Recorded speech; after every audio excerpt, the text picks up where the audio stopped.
या राजनीति का नया रिस्क? हार या जीत तय करेगी कोहली का राजनीतिक भविष्य। कोहली हारे तो डूब जाएगी उनकी सियासत और उदय होगा नया दीपक। बुद्धिजीवी वोटर्स की बस्ती में आसान नहीं सियासत की चढ़ाई। 250 वोट से जीती थी पार्टी, अब हार का मार्जिन कहीं बड़ा ना हो जाए। कोहली हारे तो क्या आम आदमी पार्टी फिर बदलेगी चेहरा? 2027 का प्लान हो चुका शुरू। –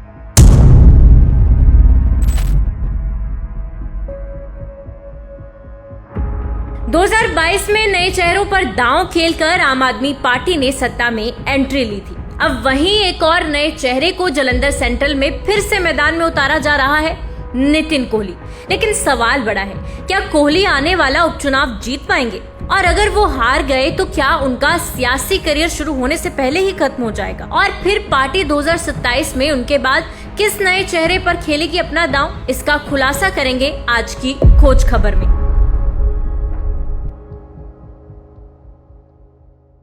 आम आदमी पार्टी विधायक रमन अरोड़ा के भ्रष्टाचार मामले में फंसने के बाद पार्टी अब पूरी तरह से उन्हें हटाने के मूड में है। पार्टी अंदर खाते लगातार दबाव बना रही है कि अरोड़ा इस्तीफा दे और नितिन कोहली को मैदान में उतारा जाए।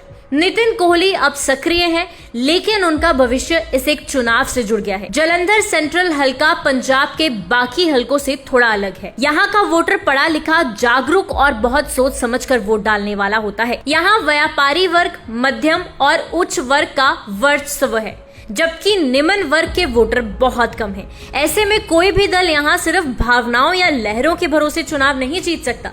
अब बात करते हैं उन आंकड़ों की जो कोहली की राह रोक सकते हैं। 2022 में आम आदमी पार्टी सिर्फ 250 वोट से ही जीत पाई थी, जबकि पूरे पंजाब में आम आदमी पार्टी की लहर थी। हार के बाद पार्टी को लगा कि इस हलके में वह अपना गढ़ मजबूत करेगी, मगर हारने के बाद पार्टी की राजनीति इस हलके में लगातार गर्त में डूबती चली गई।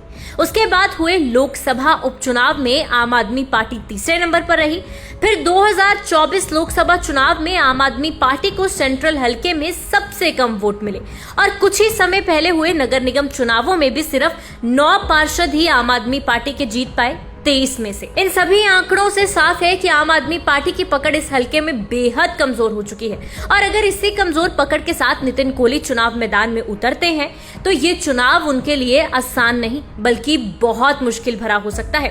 अगर नितिन कोहली चुनाव हारते हैं तो पार्टी न सिर्फ उन्हें 2027 में मौका नहीं देगी बल्कि उन्हें एक फेल प्रयोग के तौर पर देखेगी। पार्टी यहाँ से फिर नया चेहरा ढूंढेगी और उस नाम की चर्चा अभी से शुरू हो चुकी है। वो नाम है दीपक बाली। जी हाँ, दीपक बाली, जो कि पार्टी के एक दूसरे हिंदू नेता हैं, जिनकी छवि साफ और पकड़ धीरे धीरे मजबूत होती दिख रही है। अगर कोहली हारते हैं तो 2027 में आम आदमी पार्टी का दांव दीपक बाली पर खेला जा सकता है। आम आदमी पार्टी की मुश्किलें सिर्फ अपने आंकड़ों तक सीमित नहीं है। भाजपा और कांग्रेस दोनों का जालंधर सेंट्रल में मजबूत कैडर वोट बैंक है, जो पार्टी के साथ अड़िग खड़ा रहता है। वह ना तो लहरों से प्रभावित होता है, ना ही चेहरे बदलने से। इसलिए आम आदमी पार्टी के लिए ये उपचुनाव टेढ़ी चीर बनने वाला है, खासकर तब जब पार्टी खुद अंदर से असमंजस में है। अगर नितिन कोहली ये मुश्किल चुनाव जीत भी जाते हैं तो कोई शक नहीं है कि पार्टी में उनका कद बढ़ जाएगा, 2027 की टिकट तय हो जाएगी और उनकी राजनीतिक पकड़ भी मजबूत होगी। लेकिन अगर वो हारते हैं तो दीपक बाली की एंट्री तय है। तो अब देखना यह है कि नितिन कोहली जालंधर सेंट्रल में सियासत का नया सूरज बनेंगे या उनकी राजनीति का सूर्यास्त भी इसी हल्के से शुरू हो जाएगा। दीपक बाली का क्या होगा और 2027 के लिए पार्टी की अगली चाल क्या होगी, इसका खुलासा करेंगे हम अगले एपिसोड में। तब तक के लिए बने रहिए #नेतागिरी के साथ। वीडियो पसंद आया हो तो इसे लाइक करें, कमेंट करें और हमारे चैनल को फॉलो करना ना भूलें। आपसे यही गुजारिश करते हैं कि आप हमारे YouTube चैनल को भी जरूर सब्सक्राइब कर बेल आइकन को प्रेस करें और हमारा सहयोग करें, ताकि हमारे आने वाले वीडियोस के नोटिफिकेशन सबसे पहले आप तक पहुंच जाएं।